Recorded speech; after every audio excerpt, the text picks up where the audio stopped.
What's up, y'all? It's your girl Akira, and welcome to my first YouTube video. I'm super excited for things I have in store for the future of this YouTube channel, the topics I want to cover. If you follow me on Instagram, you're here, you know that I recently came up on some podcasting equipment, so I'm currently in the process of ordering my desk and just putting that all together. And yeah, I'm super excited. Thank you guys, first of all, for watching. Go ahead, subscribe, all the stuff that YouTube people be saying. Lock in with me. It's also on Instagram. It is my name, at Akira. In the future, you might have questions, and eventually I'll upload a video formally introducing myself. Ain't nobody coming to see you, Otis. But today it was very important for me to upload this video because today marks the 5th year anniversary that I lost my dad to battle leukemia. So today's video is going to be about death. Aww. I know it's not a super exciting topic to talk about, but it's something that is inevitable, and especially around this time, around the holidays, it's a little harder. I just spent my first Thanksgiving alone.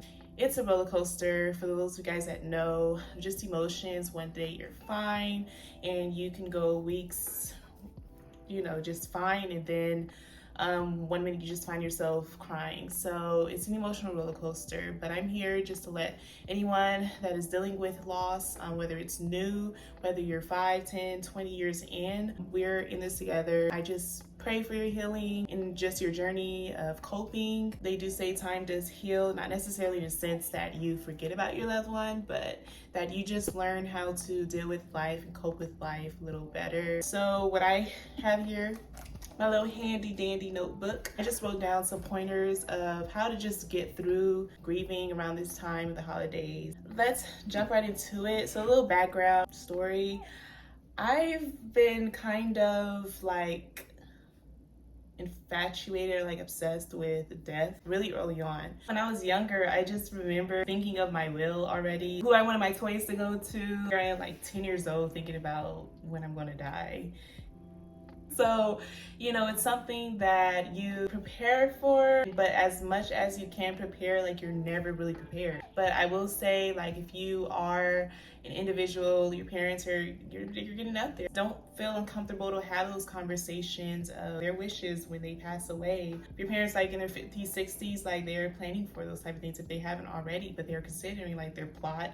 My mom already has her plot planned out next to my dad. In the moment, you're I don't want to think about this, but the better you plan for it, the more smoother everything goes. Some parents don't want their children to experience the burden of burying their parent. That's also a whole other topic of just how to deal with that. Maybe I'll talk about it in a future podcast. And then my dad is a pastor, so him funeralizing people, and he did preach a lot about death. Particularly, he spoke a lot on the Word of Revelation, which is one book that some pastors try to stay away from. He kind of preached his own eulogy. It's very interesting when I think about it, because before he was even diagnosed with leukemia, he just preached from this different conviction and just of comfort. He always would say, everyone wants to go to heaven, but no one wants to die. And so my dad was pretty straightforward about death. I specifically remember him preaching when I leave this earth, this is just our shell, but our spirit lives on. So my first huge loss that I experienced was my grandmother, who ended up passing. I was 5, 6 years old. And a lot of my memories of her are kind of vague and very, cloudy. I do just remember her presence. I remember her struggle. She passed away of pancreatic cancer. And at a young age, just something that was kind of hard to understand. As I got older, I'm a believer, so our perception of death is very different. It's you die, it's really the beginning. If you believe in God, you believe in the afterlife, that brings a lot of comfort when you're going through this. Also want to let you guys know there's no time frame of your healing process. It's a constant roller coaster, and it is what it is. People die every day. Ooh, no. That's what we're not going to do. I'm so sorry. Also, I understand that certain deaths particularly are very much more hard to grieve with. I can never imagine if I had a child losing them, and also in the way that your loss happen, especially if it's very sudden, it feels the violence. That is a different level of hurt, and my heart goes out to anyone struggling, any mother that's lost a child. So yeah, I hope these pointers just help with anyone that, needs them. Feel free to pass this along to anyone who is dealing with loss. This is really just how I kind of got through. So the number one way of how to just deal with the loss of a loved one is, number one, feel your emotions, especially if it's very sudden. Like, this is a moment, this is a drastic change in your life. It's only natural for you to feel sad, to cry. I know that there's probably this constant feeling of, you have to be strong enough. You have to be strong enough for the people that are with you. You have kids, you gotta feel like you gotta be strong for them, but being strong does not mean that you're void to your feelings. And it may not, be your time you feel like to open up to anyone about it, but as long as you acknowledge your feelings first, it's very important. I know we're in a time, pro therapist, pro mental health. So if you need to, there are grievance counselors that can help you understand your feelings.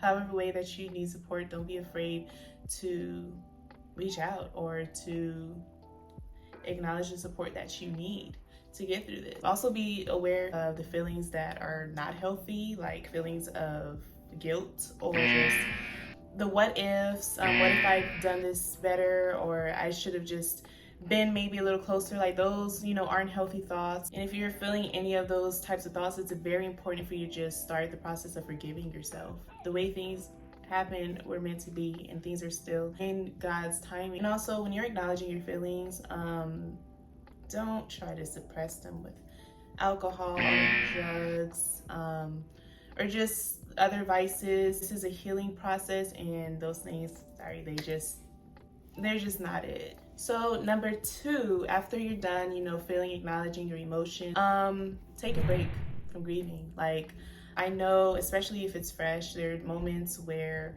you just are really in one with your feelings, and it kind of hinders you from just getting through the day. My father passed today. I definitely took my bereavement days. I did still jump into work way quicker than I thought I was able to. It's very important to make sure that you understand the difference between grieving and depression. So you don't want to spiral into a mode of depression. Of course, the feelings are going to come back, but go about your normal routine, as difficult as it is. Like, find an outlet, be creative, go to the movies, do things that help you feel better. Have a self-care day, cook, still be productive. Your loved one has passed away, but you're still here. There's a reason God still has you here. It is very difficult, but you're going to get through it. And it's very important for you to keep pushing and not be overpowered by your pain. Number three, understand that people grieve differently.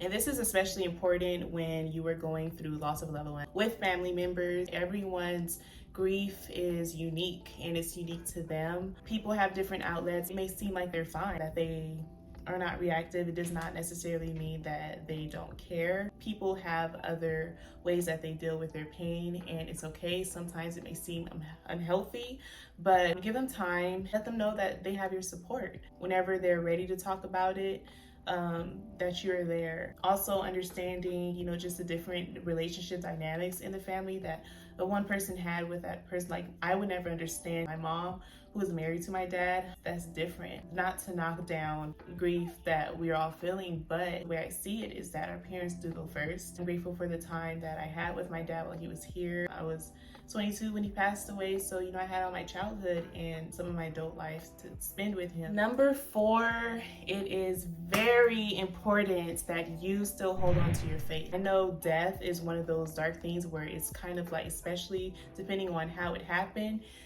you question God, like, why? How can God be in this? How can this be the plan set out for my life? To lose someone so close to me at the time that I did, but it is still very important for you to lean on God. I cannot stress this enough, because I can cry. I'm not Like without God, without seeking comfort from him, strength and peace, definitely when I'm talking to God, like going back to number one, acknowledging your feelings, like it's okay to be like, hey God, like this hurt me. I don't understand this. Help me to get through it. When I watched my dad literally take his last breath, the first thing I started doing was praying at that time that he would get through it and that he would make it. But when he didn't, my prayer changed. My prayer changed to, now Lord, just give me strength, give my mom strength, give my family strength to transition into this new life without him.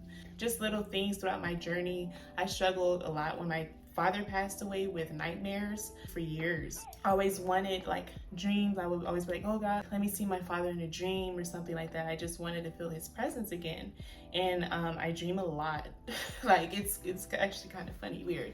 Constantly I was getting these dreams like he was in it, but the way they would end was always him. It was just a replay of the moment he took his last breath and he would just kind of fade out. So I would wake up bawling in tears and just like, why do I keep having this image replay in my head? Like, Lord, I don't need that. You know, like, so I prayed, God, Lord, can you just please help me sleep peacefully? I don't want like any more nightmares. And he answered my prayers.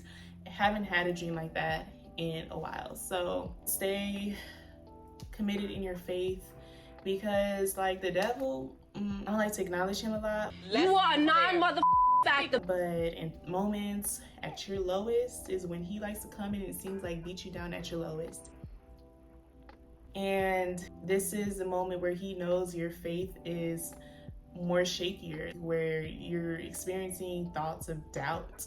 So yes, he is going to try to leak in your head and have you come up with all of these questions of, you know, doubting God, but just know that God is still the source of all of our healing. So it's very important throughout your whole process of healing to talk to God, to pray, use the Bible as a source of comfort. Child, I could pull up some scriptures right now if you want me to.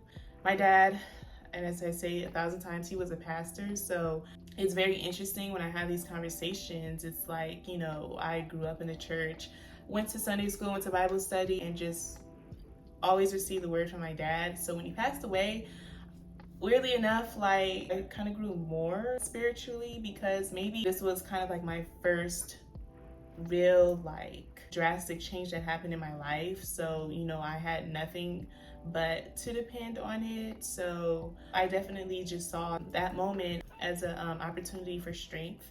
And just also understand, like, you know, the reason why we cry is really because we miss them. Like, if we know everything else and really believe that their soul is at rest with the Lord, then what is there really to be sad about? So every time I cry, you know, my tears always end up with just feeling of gratefulness and just fond memories, the moments that I had with my dad, and I'm just happy that I spent with him. So hold on to your faith, okay? And really rely on it to get you through. So the last one, number 5, is honor your loved one. I know things are hard when milestones come about and you're accomplishing things that, you know, it's kind of hard to really celebrate because that person is supposed to be here to celebrate with you. Anniversaries, birthdays become hard, but, you know, it's really up to you of, you know, the traditions that you want to stick to or new traditions that you want to create. Something as simple as visiting my dad's graveside the day before Christmas, but some people also may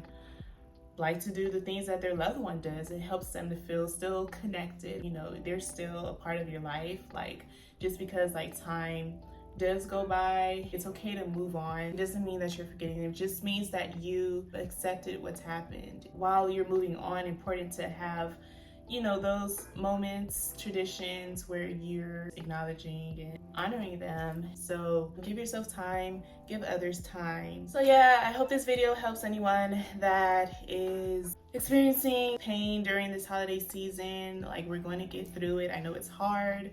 And, you know, I'm no guru, expert, or anything. You know, I'm experiencing life and am just on a journey now of sharing and finding my voice. So thank you for watching. If you have like any questions, if you really need to reach out to me personally, link in with me on Instagram. Like, most likely you're here from Instagram. The reason why I don't necessarily talk so much about the death of my dad is like not because I'm not open to it. It's just can become a little awkward conversation for people. People don't know what to say, and I respect that. When I'm with my mom, we openly talk about my dad, so that's, you know, healing for me. If you're dealing with someone who has recently lost someone, some of these tips, this video can really help you too on just how to understand what they're going through at the moment and how you can be support to them. So I hope this helps y'all too. It just seems like there's limited like words to say to someone. I just want anyone to know that is going through it, like, feel free to reach out just to talk about it. I mean, it might end up into a crying session, and that's okay. These kind of conversations are healing to me as well.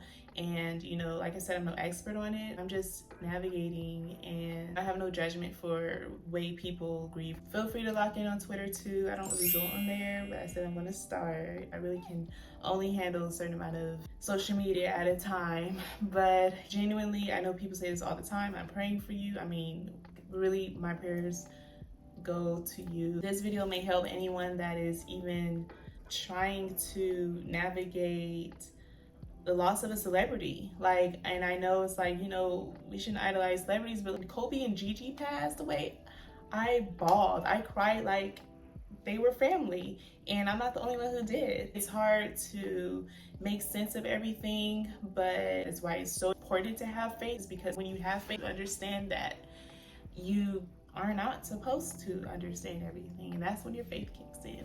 So I love you guys. Look out for the next episode whenever. Bye bye. Peace.